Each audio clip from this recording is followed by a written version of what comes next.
Hello, this is Priscilla Rice, and I'm coming to you from Live Oak Recording Studio. This week, we're going to have a rebroadcast of one of our earlier classic podcasts. We hope you enjoy it, and thanks so much for listening. Episode number 663. Membership committees are critical. You're listening to the official BNI podcast with BNI founder and Chief Visionary Officer, Dr. Ivan Misner. Stay tuned for networking and referral marketing tips from the man who's been called the father of modern networking, along with suggestions and insights into getting the most from your membership in the world's largest networking organization, BNI. Hello, everybody, and welcome back to the official BNI podcast. I'm Priscilla Rice, and I'm coming to you from Live Oak Recording Studio in Berkeley, California, and I'm joined on the phone today by the founder and the Chief Visionary Officer of BNI, Dr. Ivan Misner. Hello, Ivan. How are you, and where are you? I love that you were able to ask, where am I? So it's been a while. I mean, I've been holed up for months, many months, just like everybody. I didn't get away too far, so nobody needs to worry. I'm not out and about traveling much. I went to my condo in Galveston, so I'm on the ocean at my own condo in Galveston, but it was good to get on the road for a little bit, so thanks. And I hope in the not too distant future, you're able to ask me that question a whole lot more. Yeah, me too. Okay, so what do you have for us today? So today I want to talk about membership committees. And membership committees are really, really important. And in the early days of the organization, we found that there were challenges at the chapter level that I really felt needed to be handled by the members and not by me. Because, when BNI just had 20, 30, 40 chapters, there was a problem. People kept coming to me and saying, well, what do we do with this guy? What do we do with this person? What do we do with this woman trying to get in? And that classification is, being blocked by somebody. And they would come to me, and that didn't work. I mean, that didn't work first of all, it's not scalable. But more importantly, we really felt from the very beginning that there had to be local responsibility. And because this is affecting a chapter, that chapter needs to be engaged in it. So we knew that the members had to be involved, and that they understood the situation probably better than I would. So very, very early in the process, we saw the need to create a membership committee for each and every group. And the roles evolved over the years. And Priscilla, what I'd like to do is cover some of the things that the membership committee is responsible for, and then maybe we can chat about it a little bit if you'd like. Okay. So the regular membership committee report that's done every week is only one of their responsibilities. And it doesn't have to be done every week, but it should be done regularly to report to the chapter addressing things like the categories that are now open, various policies in the organization, and why they're important. And by the way, that's really important. Whenever a membership committee talks about a policy, don't just talk about the how, talk about the why. Why is this policy important? And if you're on the membership committee and you don't know, talk to your local director or talk to your executive director or ask questions of senior people, because they know why the policies were created. People don't care about how until they understand why. So the membership committee should be talking about some of the whys. They should be talking about tips on giving referrals and those kinds of things in their regular membership committee reports. But that's just the beginning of what the membership committee does. They are really responsible for the quality assurance for the chapter. They want to do their best to make sure that referrals that are given out are legitimate and that the people are following up on referrals. Both of those are important and sometimes don't happen. You want to make sure referrals are legitimate and the people who get referrals, in fact, follow up on them. If you're having a problem, I can almost hear members go, oh yeah, I've had that problem. Membership committee didn't do anything. Well, all right. We're dealing with a lot of people. And whenever you're dealing with people, there are always challenges. So first and foremost, talk to the person that you're having a challenge with. If you've gotten a referral that's not a legitimate, or somebody that's not following up, talk to the person directly. If that doesn't solve the problem, then calmly, don't go there in a rage, calmly go to the membership committee and let them know what's going on and ask them what you can do to help them resolve this. So after you've talked to the individual, talk to the membership committee and give the membership committee time to address the issue. We want to make sure that referrals that are given are legitimate. They don't have to, everyone doesn't have to turn it into a sale, but it has to be a legitimate referral. And that we definitely want to make sure people follow up on the referrals.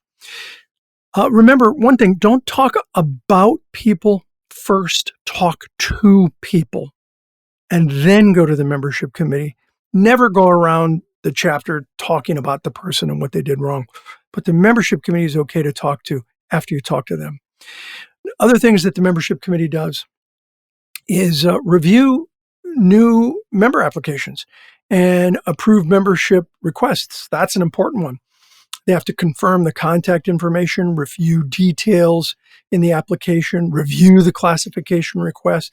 Sometimes interviewing the candidate further. Sometimes they may talk to the sponsoring member. And of course, they may, as I said, interview that candidate at length. These are some of the things that they do in reviewing applications. They also address general classification categories. Take a look at the episode here on BNI Podcast about classification cowboys. Do a search on cowboys, and you can find out more about what they should be doing with classifications. They have to deal with transferring members into the group. They have to coach members as necessary regarding their participation. And a big one is addressing complaints and disputes between members, whatever they may be. That's an important one. They need to see. There's a lot that the membership committee has to do. I'm just giving you the highlights. Enforce the attendance policy. Enforce the non-discrimination policy of BNI. That's very important. Enforce and address the no harassment policy in BNI.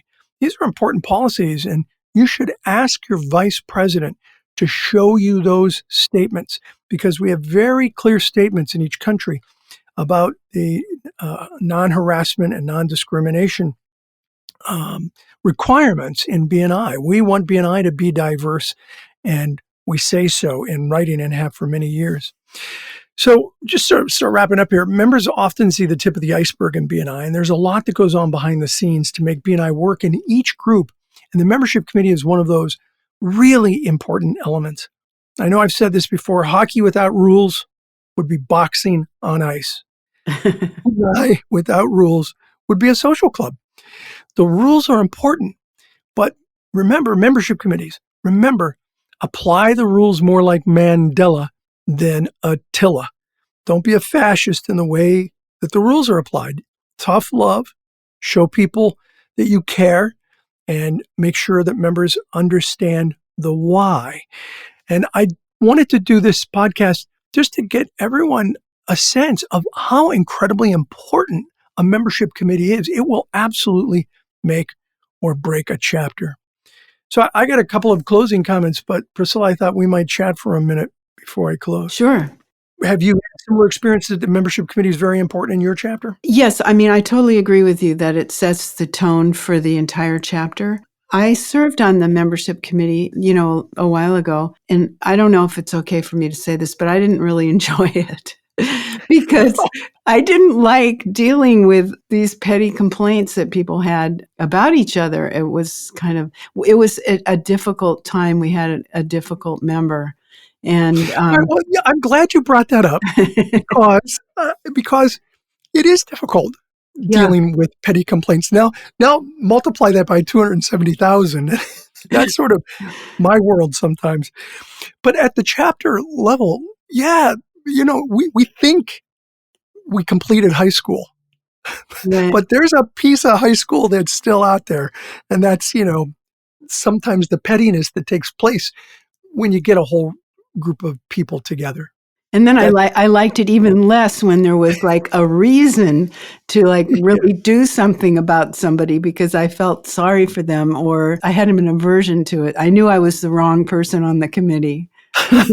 Well, thank you for your service. I appreciate it. We should be thanking membership committee people like we thank people for military service. Right. Thank you for your service because it is hard work and it takes somebody with some patience. And I recommend that, you don't stay on the membership committee for a long, long time. It's good to cycle off and get a break. But yeah, when you're dealing with people, there are a lot of challenges. Here's my advice I think people just get too mad at each other too quickly. Uh-huh. Two things. One, keep your eye on the ball. The purpose of BNI is to get referrals. And all the little crazy things that happen, you can put those aside and focus on our mission of referrals. The second one is critical. Give each other grace. People make mistakes. Give them some grace. If it gets serious, you certainly want to take it to the membership committee. But the pettiness that can take place on membership sometimes is overwhelming for a membership committee. And I get that. So if you've heard this, then recognize that your membership committee has had to deal with a lot of difficult things. Anything else you want to add there? Anything positive? Anything positive, yeah. Well, no, I do think it sets the tone, though, for the whole meeting, and it makes important rules. I mean, I know we're not supposed to create rules, but the membership committee doesn't make rules, but they implement and apply the rules. Right. Yeah. It creates a certain atmosphere for the chapter, and the people that are invited in by the membership committee can, like you said, it can really change the whole tone of a chapter. Yeah. It can, for good and for bad. If the membership committee is too strict and doesn't act like they care, it can create negativity in a chapter, and you got to pull it back a little bit. Remember Mandela, not Attila. And yet, if it's too lax, it's just social, and neither of those work very well. Well, Right. we're about out of time. The VP and the membership committee have a difficult and really important role in the organization. I had planned on saying that even before you said what you said, Priscilla. They really do have a difficult role. And at your next meeting, I would love for you to thank the membership committee for their contribution to the chapter. It's not easy to do those roles, but they can make a big difference in your group. Give them some accolades for their work. They deserve it. And I'd love to hear your comments about what a good membership committee can do for a chapter. Let's focus on what a good membership committee can do for a chapter in your comments here at the BNI Podcast. Over to you, Priscilla. Okay, well, thank you, Dr. Meisner. The sponsor for this podcast is Ivan's Inner Circle. Go check out the great content available at www.ivansinnercircle.com. Ivan's assembled a variety of interesting topics for you to learn about and participate in. So thank you so much for listening. This is Priscilla Rice, and we look forward to having you join us again next week for another exciting episode of the official BNI Podcast.